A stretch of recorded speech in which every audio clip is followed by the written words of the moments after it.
if you don't like the results you're getting, then you're going to want to stay tuned for this, because this training is going to help you with that. Our results are a direct reflection of our behaviors. Our behaviors are stemming from the beliefs that we hold inside. So if we want different results, we have to go to the cause and effect law of cause and effect. We need to go to where they start, and that's in with our thinking. So welcome. If this is your first time joining me, say hello, and all my repeat viewers chime in as well. It's always good to see you. My name is Catherine Arkema, and I'm a mindset and success coach. I'm a certified NLP practitioner and hypnotherapist and a consultant with the Thinking Results Proctor Gallagher Institute. So I help my clients transform their thinking so they can transform their results. And all the results that you are getting come back to your thinking. You know, you have 6,500 thoughts a day. Now, there are some quotes out there that say like you have 60 to 70,000 thoughts a day. But a study from Queen's University here in Canada actually just released a finding. You are awake that you have 6,500 on average thoughts a day in those waking hours. Okay. But here's the caveat. Of those thoughts, they predict that 80% of them are negative thinking. That only leaves 20% of your thoughts geared towards good things. And like 90% of them are repeat from the day before. So you have to be more of an active participant in your thinking. You have to think purposefully. You actually have to take control of those thoughts.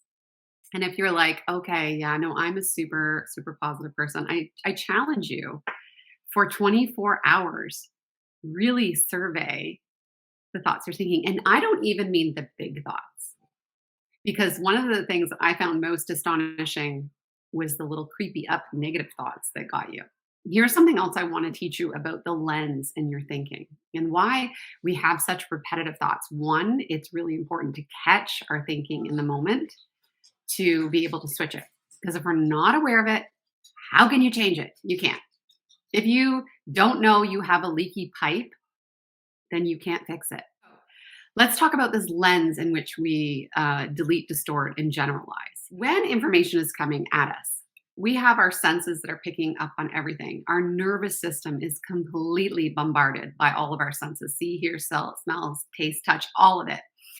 And we can't actually comprehend the amount of information that's coming at us every second. Our brain cannot comprehend it because it's like millions and millions and millions and millions and millions of bits, like 11 million bits of information every second.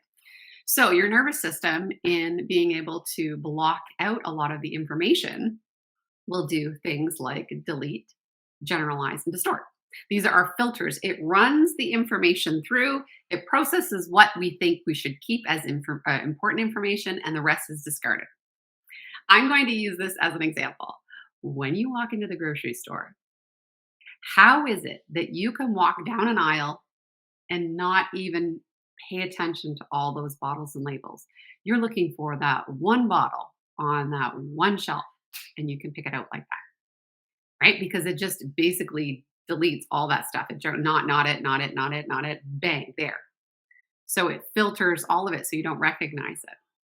Another example I like to use is if somebody's sitting beside you and they're having a conversation in a language you don't understand, you can tune it out so easily. But if somebody's having that same juicy conversation beside you, and it's like all of a sudden your ear perks up and you hear something that's of curiosity, of interest to you, your brain will be like, ooh, important information happening over here. And all of a sudden you start to tune into it. So we have these filters that are in play there. These filters are created through our past ways of thinking, thoughts that we start to think over and over and again. And these filters create a lens in which we view the world and experience the world. Now that we understand that, let's look at how we create this. Well, the more you think a thought, it creates a belief. And beliefs form part of these filters that you are processing information through. So if you're having 6,500 thoughts in your waking hours, 80% of them being negative, 90% of them being from the day before, the same information from the day before, the same worries, the same sort of preempted thoughts, then it's creating beliefs, because a thought is just a belief you continue to think over and over again. but that doesn't mean it's positive. If 80% of your thoughts, people who aren't consciously thinking, are negative, what kind of beliefs do you think you're forming? Sure. So, as an example, somebody who has a belief that coaching really works will come into a program and be like, "Yes, I want this. I know this. I've been wanting to do this." And they'll do the coaching program and it will work for them and they will have success because they apply it, they believe in it, they go for it, and they take the action.